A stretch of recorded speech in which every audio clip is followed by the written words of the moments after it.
Okay, everybody, we are live. Good to see you all once again. I am, as you probably know by now, Tom Edwards, the head of content here at Pencil. And this week, I am joined by Ali from our product team, who is going to be joining me to talk all about Sora 2, the latest model from OpenAI, which is a video generation model. As I'm sure you probably all know, it's been the latest AI hype train alongside the amazing model from Google VO3. Sora 2 is essentially OpenAI's answer to that. So we're very excited to have it integrated inside Pencil, and you can hop in and use that today. And so, yeah, we're going to dig into it a little bit. So, Ali, this is now, I think, your third or fourth. Yeah, Uh, I think it's my third. Okay, excellent. Well, look, great. Thanks for jumping on again. How are you doing? I'm doing good, thank you. I think I have to get used to kind of coming live. Yeah. Well, you're obviously the guy that's in charge of all the most exciting updates, all the new models that are going in. Great to see you wearing a Cambridge top as well. That is my where I live. So great to see Cambridge being repped on the stream as well. So look, let's dig into it a little bit then with Sora. Like, what have been your first impressions of the model? Why did we feel at Pencil that it was so important to get it integrated into the platform so quickly? Yeah, I think I'll just kind of start with. I think we all know about Sora. This was, I think, one of that first leaping model that OpenAI announced, but they never released it. I think earlier, and Mm. it already had a hype. They were doing some internal testing, I believe, but it never was launched. And I think when they recently went live with the newer version of Sora 2, I think definitely it's it's kind of competing with Google's VO3, Yeah. and it's becoming the state of the art. And I think that was eventually that's always the filter for us that okay, if it's coming out good, people have a demand, it's going to be good. So let's just kind of try to kind of prioritize and bring it to the platform. I think Sora 2 was launched earlier in their own app. Then they didn't have had an API. And I think as soon as they launched an API, I think within 2 to 3 days max, we just kind of had it in the platform then. Yeah. And so we should probably, I know you and I are very familiar with the terminology, but just in case there are marketers watching who are perhaps not on the technical side. So an API is essentially just the way that we can talk to the model and allow our prompts to go from Pencil over to Sora to the model and then back into Pencil. Yeah, thanks for that. Yeah, cool. Great. So the API came out, we were live within 3 days. And in terms of the model itself, have you noticed anything in terms of capability improvements? How does it fare against Google, against the previous Sora model, Sora 1? What are your impressions? Yeah, I think it definitely had the higher capability for the video generation, and I think just to kind of mention, because Sora 2 has released, I think, two versions of their model. One is Sora 2, and the second is Sora 2 Pro, which is definitely by the name of it as well. That Sora 2 is like a more lightweight, quick, faster, and like less quality. But uh, Sora 2 Pro is more for the kind of production scale 1080p content coming out of it. I think we already just to kind of talk more on the quality.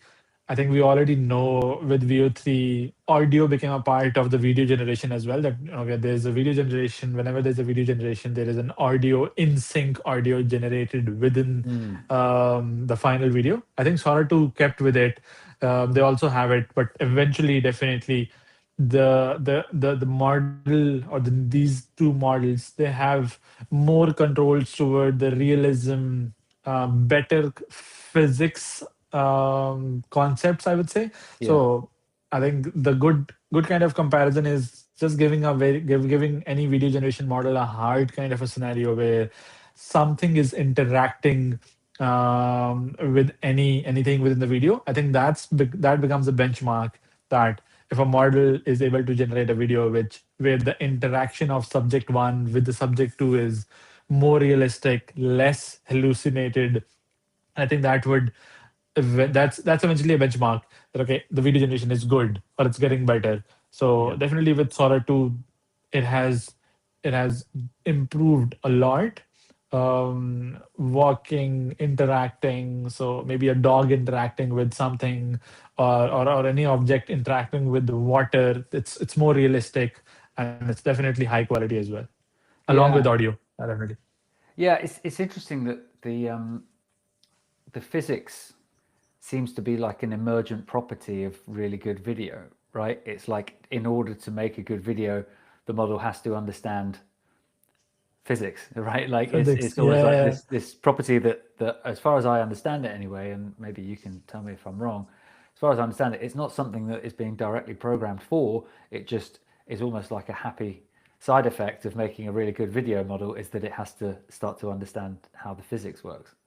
Yeah, I think just to kind of add more on it, eventually video generation is it, the eventual goal is for the generated video to be as realistic as possible. That if it has been recorded by, I don't know, a real camera or something, eventually it has to kind of serve that um, that perspective where if I'm seeing it or any eyes are seeing generated video, they need to make sure that okay, if let's say a ball is dropping into water, the water has to splash. Otherwise, it doesn't make sense to have this video or kind of using this video. Or it would never be that production grade kind of a video. It would always be okay. It's an AI generated video. It's cool, but it cannot be used unfortunately. Yeah. So I think definitely with all these newer updates from all these model providers, it has come to this point, and I think it's not going to stop.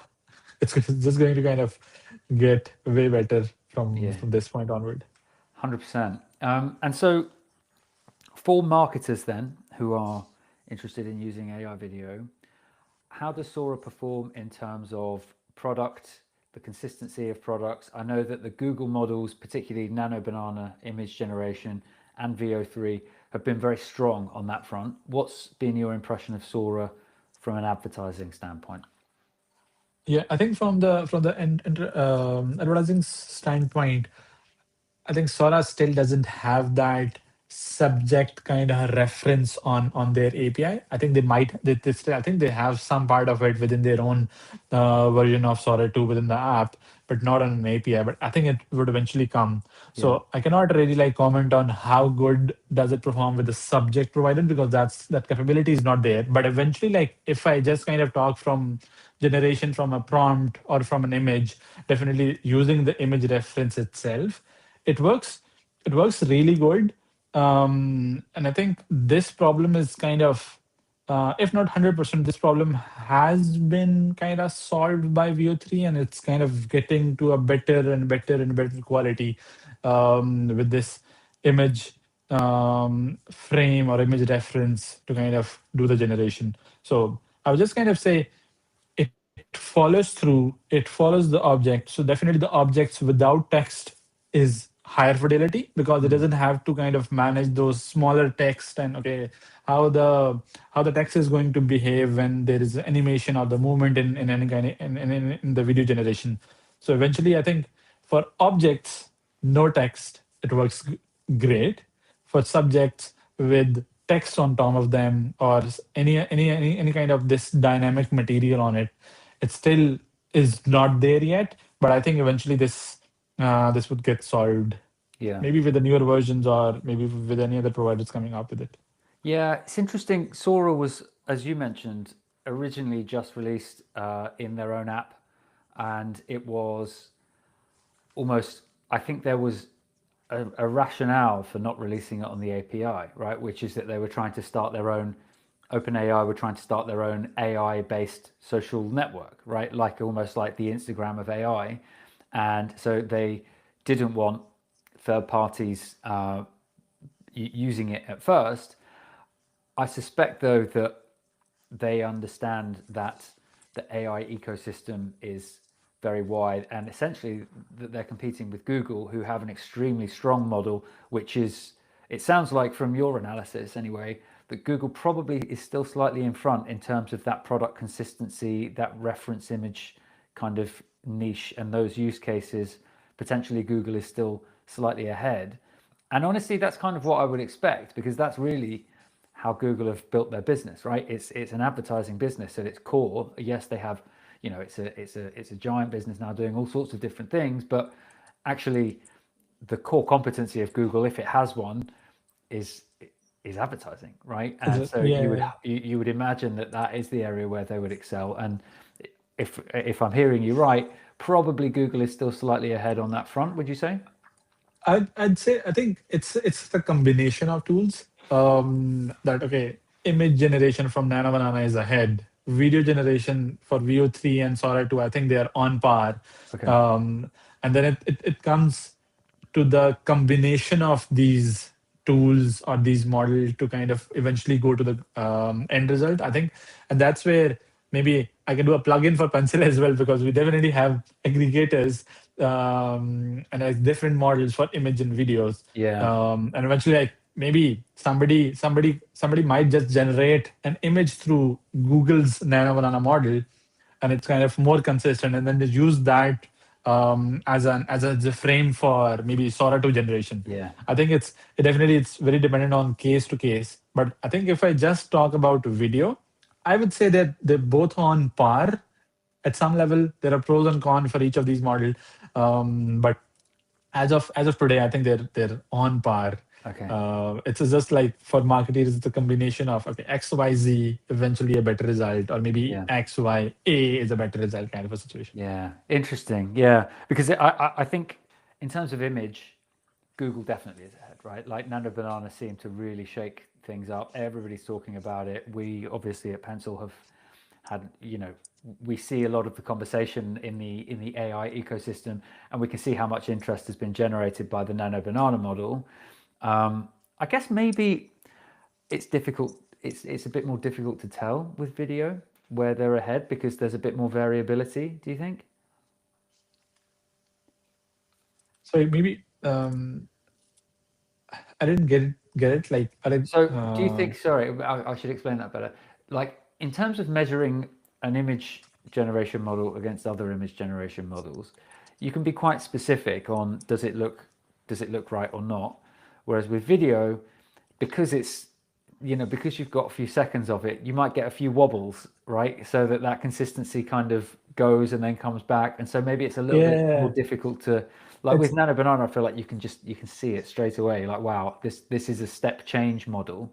Perhaps Sora 2 is a great model, the best video model that OpenAI have done, but maybe it's not that step change in video generation like Nano Banana was for image. Yeah, no, I think I agree with this. I think it's more about because I think you've already mentioned about video is not just about one frame. It's like a combination of frames, and then definitely this whole physics thing that we have talked about that it has to kind of figure out how the things would interact within the generated video. So I think it's definitely more of that, and that's the reason when I said it that okay, the like VO3 or Sora 2, I think they are more on par, but like it's something is maybe one model is better at one thing, another is better at another thing, but at the end the results are kind of similar because it's still the fidelity is at the point where I think they both matches that kind of a stage. So I'd just say I think it's just this. It hasn't been like a way bigger shift.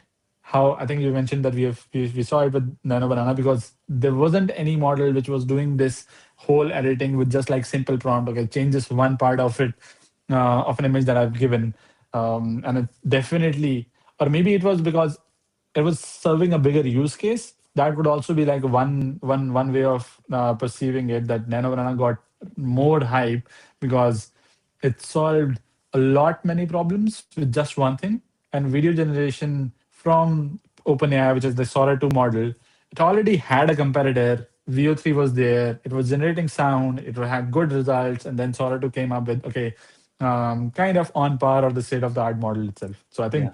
it's this, I would say. Okay. So we've got a question from Daniel Wicks, who's a design director EMEA at Oliver, our brand tech friends. Hello, Daniel. Thanks for tuning in. So he's asking about JSON prompting. So he's asking if Sora in Pencil works well with JSON prompts. So, I mean, do you want to? We should probably, for anybody else watching, explain what we mean by JSON prompting in case they don't know. So, do you want to take a crack at JSON Yeah, prompting? definitely. I can definitely explain, try to explain it as in as layman terms as I can.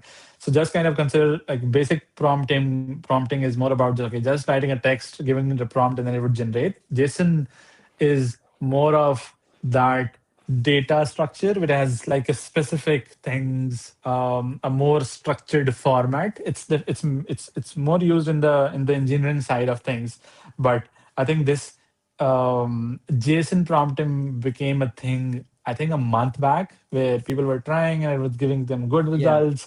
People have had Um, some great results with it. yeah, I know certainly internally at Pencil, people have had some great results with JSON prompting as well.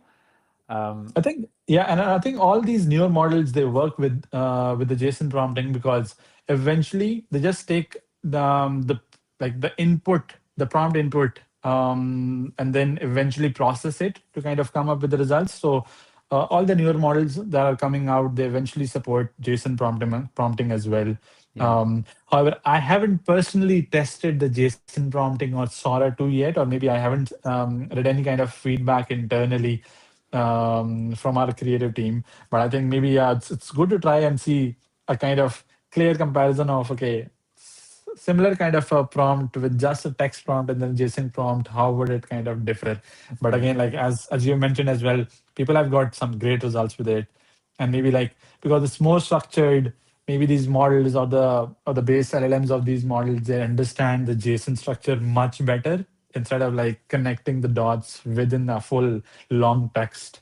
Yeah. Um, Yeah. I wonder if I'm now sort of thinking maybe there's a kind of workflow build out that just that reformats your plain text prompt into JSON format before it then speaks to the video or image gen model, yeah, or whether that would just be like Chinese whispers, like just it changes a little bit every time. Like I saw it. This is a bit of a tangent, but I read a paper about this. I was going to make a video about it, about how chaining agents, because we daisy chain agents a lot at Pencil. We have agents built into the product, which works great, within limits. But if you do it too much, eventually, mathematically, they will revert to just chaos. Entropy will take hold. And if you have too many agents talking to each other with no human kind of defining what is sensical and what isn't, or what's true and what is not, or what you want and what you do not want, they will eventually just spiral into chaos, and it won't make any yeah. sense anymore.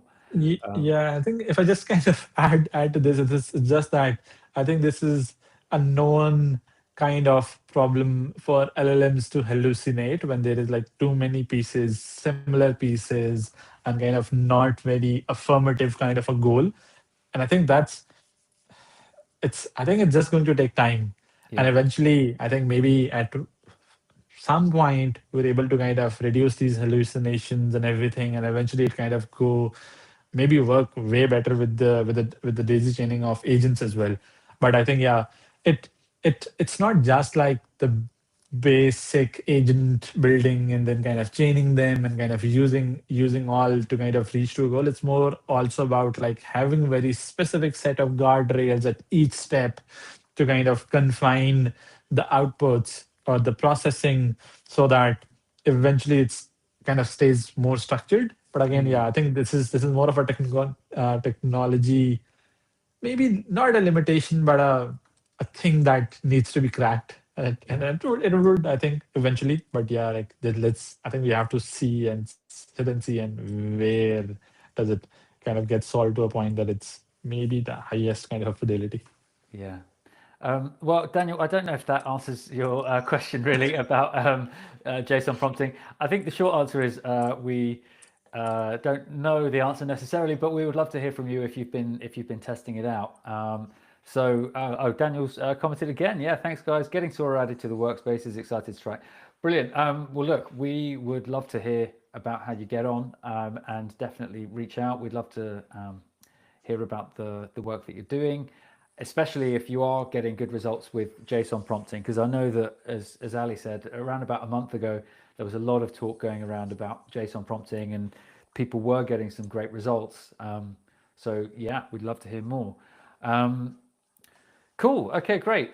So moving on, in terms of the work that we've seen so far, experiments that we've seen so far. Have you done much experimenting with the model yourself? Have you seen? So it's rolled out to most of um, Pencil's customers this week. Have we seen upticks in usage? Are we seeing people using it? Are we seeing any results? I think we already are seeing people using it. I think maybe it's too early for much of a creative work that's coming out of it. I just kind of definitely have tested myself, but it's just to a just to a my creative kind of a point, and I think I'm just waiting for more feedback, more results that would be I think coming shortly, and eventually yeah, we're just expecting it.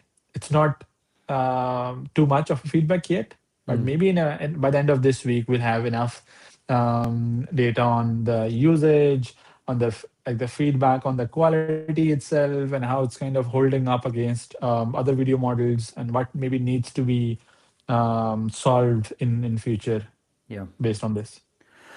Excellent. All right. Good. Well, look, I think we can probably think about wrapping up there on Sora 2. Um, is there anything? I know that we do have some exciting things coming up. I don't know whether we can talk about them or not. I know there are definitely some I things that think we we can can't have it. talk about, so we won't talk about those. But suffice it to say, anybody watching, you want to watch this space, you want to make sure that you're subscribing to the LinkedIn, because we've got some big announcements coming up that we can't go live with yet. Is there anything that you're excited about that we can talk about that's coming up over the next few months? I think yeah, majorly it's more related to newer and newer models that will be coming up. Again, like we cannot talk much about a specific thing that I really want to talk about, but yeah, like, I think maybe I'll just plug in the agent framework that we are working on within the Pencil platform. That we're trying to kind of make the agent building process more smoother, more aligned, and kind of creating those capabilities or tooling structure for agents, so that users would come, they can add tools, they can add capabilities um, based on their use case, and then create a very definitive agent out of it, eventually kind of um, having a maybe an army of different agents Yes. serving different use cases, and eventually kind of making the work more efficient and more kind of impactful. So I think that would be maybe in a month, or maybe 1.5 month max. So you'll definitely be able to see a lot many third party tools, a lot many capabilities within the agent development flow, and then a lot many use cases served. So I think yeah, I am kind of more excited about on this one. It's going to be a big thing. Apart from that, it's definitely just the usual updates on the models. Will it be image, video, audio, or any kind of um, different generative models? And I think we don't have a music piece yet in the Pencil platform. We are already kind of talking about it, discussing, and how kind of we can bring up the music piece, and kind of how it can serve the audience. So maybe not any definitive plans for it yet, but that is a thing, and we definitely are looking for better and better models which we can bring, which are enterprise safe, and eventually kind of serves a bigger use case for us. Mm. Yeah, I think music, that's the, like you say, enterprise safe. That's the big question, right? Isn't it? Because Yeah, with yeah, music, that I think it's music being an enterprise safe, this kind of we have to take both the things, because at Pencil definitely we have all the models that are enterprise safe, and to kind of live up to that along with something like music generation. yeah, I think that's the reason we have to kind of yeah, think figure out and then kind of roll out instead of just kind of rolling out any other music generation models that are out there.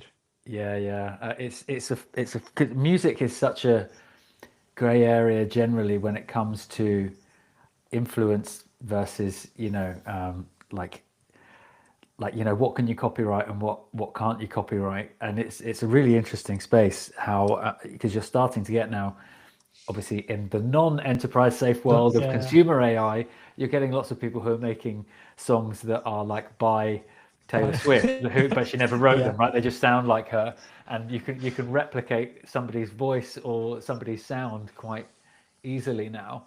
So it's a very interesting space. I think the default for enterprise is obviously always going to be extremely cautious, because the last Extremely thing you cautious. want is a court case. But yeah, so look, great to hear that you're working on that, and I'm sure that it will be something that we certainly can achieve. But obviously, we need to do it in a way that's not going to Not going. regenerate Tay or anything like that. Awesome. Okay. Well, look, I think we're going to wrap it up there. Everybody, thanks so much for tuning in again. Thanks so much to Ali for jumping on again. Our most frequent podcast guest. No, it's not a podcast, it's a live stream. Most frequent live stream guest. So thanks so much for jumping on again. As we've just alluded to, we've got some really exciting updates coming up. So you want to make sure that you're tuning into this very live stream every single week. You want to make sure that you are subscribed on LinkedIn. And if you're super keen, you can head over to the trypencil.com website, scroll down to the bottom, and there's a little box there where you can put your email address in, and we will send you an email update on everything that we've got going on as well. But for now, for this week, that's everything. Thanks so much for joining us. Ali, thanks so much for jumping on. It's been great to see you again. And we will see you all right here next Tuesday.